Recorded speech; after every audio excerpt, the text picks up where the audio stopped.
dun dun kaiju. What's going on, my friends? Today we're talking through episode 23 of Don Da Don, and I want to start the video off with saying kaiju, kaiju, kaiju.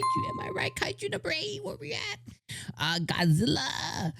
Next week is called Space Kaiju versus Giant Robot. That's gonna be a really fun time. We now know it's gonna be a big Buddha type statue-esque kind of thing for next week, which I think is just gonna be really funny. Now here, let me pause.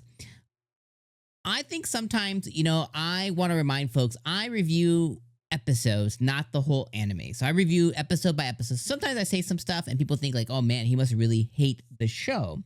And that's not always true. Sometimes it's like, I just hate that episode. Now, to be clear, episode 23, I thought was really, really funny. I was hella laughing and asking myself the question, why did Okarun need to go through the toilet?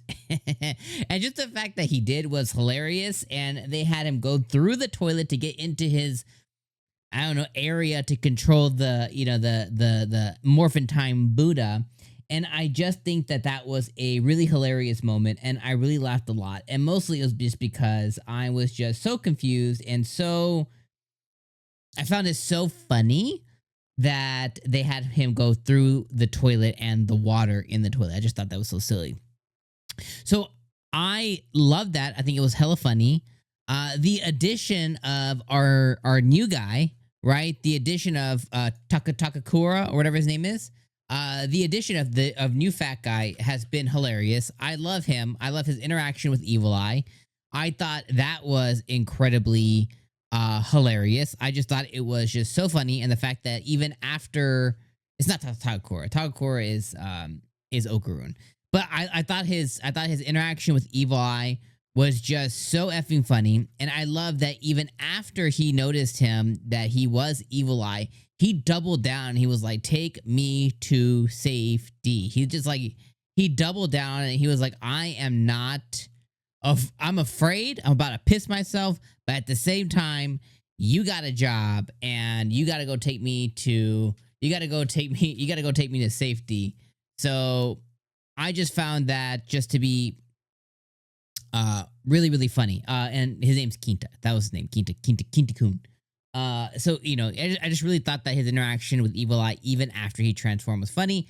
And nobody in the world should have that much sweat, but bro just moved his face and the whole sweat pile went on GG and he transformed. I thought that was funny. Now, here's where I was like, iffy. Let me pose a question to you guys, and please answer in the comments, especially if you made it to this point in the video. I thought I had a good understanding of the show and the systems in place. When Gigi transformed in front of people, when Okarun's been transformed, they can't see that. They see Gigi still. They see Okarun in their normal form. People who have a connection to the supernatural are able to see him in his true form. And when there's supernatural things happening, they're happening in the real world, but they're happening in like this supernatural world that's not the real world. It's kind of like how 𝐤𝐸𝐾 puts up like spaces or whatever. And I was like, okay, I understand the supernatural stuff, but the space stuff seems to just be like legitimate, like comes from space down, and it's like people could see that. So what the question is the kaiju, it's a space kaiju. So it's not like a supernatural kaiju. It's not a ghost, right? It is a space being. And because the space being is just like a UFO comes down, that should be able to be seen by the naked eye.